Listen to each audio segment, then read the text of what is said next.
Bienvenue dans ce podcast sur le rôle de sentinelle dont je parle très souvent dans mes accompagnements et dans mes ateliers. Il est souvent adopté par ceux qui souffrent de la blessure de trahison et vous allez comprendre pourquoi. La sentinelle est une personne qui est constamment en état d'alerte et qui surveille les autres pour détecter tout signe de danger ou de trahison. Ce rôle est adopté par ceux qui ont été trahis dans le passé. Qu'il s'agisse d'une trahison romantique, d'une trahison amicale ou même familiale, la sentinelle cherche à se protéger contre toute douleur émotionnelle future et elle adopte ce rôle de tout son corps pour se sentir en sécurité. Parce que oui, être une sentinelle va avoir des conséquences négatives sur la personne qui adopte ce rôle. La sentinelle va avoir du mal à faire confiance aux autres, à se lier émotionnellement avec eux et à construire des relations de confiance saines. Plutôt, on a parlé de masque de méfiance. La première réaction qu'elle aura dans une nouvelle relation, ça va être de porter le masque de méfiance et de vérifier si elle peut poser le masque ou non. Bon, consciemment ou inconsciemment. Elle va aussi être en état d'alerte constant et cet état d'alerte est épuisant.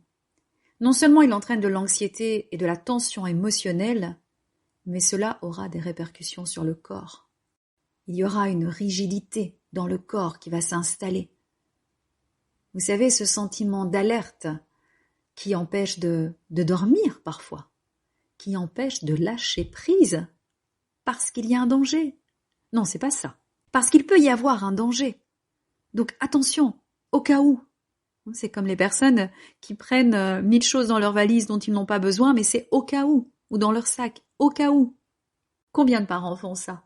Oui, mais j'ai pris ça au cas où. Voilà, je souris parce qu'en fait, quand je prends ces exemples, beaucoup me disent « Ah oui, c'est vrai, je suis comme ça. » Mais vous voyez, ça veut dire qu'il y a un manque de confiance. On agit comme si il allait se passer quelque chose.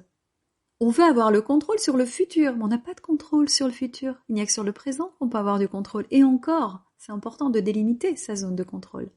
Pour revenir au rôle de sentinelle, il est important qu'elle comprenne que la protection excessive va avoir des conséquences négatives et va laisser des traces dans son corps physique, dans son corps énergétique, des traces aussi sur sa vie, dans ses relations avec les autres. La sentinelle doit apprendre à faire confiance aux autres et à elle-même.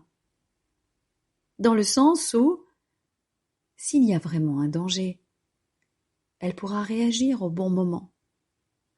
Par contre, si elle est épuisée parce qu'elle a été en état d'hypervigilance depuis des semaines ou des mois, ça va être difficile de réagir au bon moment et d'être efficace.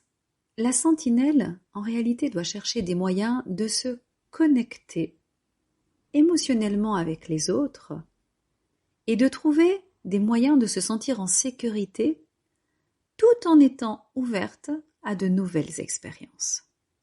Vous voyez, donc c'est vraiment aller à la rencontre de l'autre, retirer le masque de méfiance et se faire suffisamment confiance pour se considérer capable de réagir en cas de réel danger.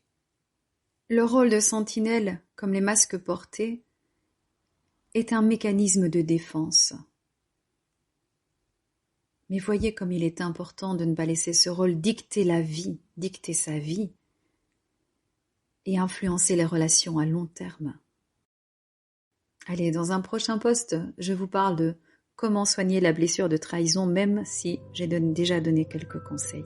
Merci de m'avoir écouté. À bientôt.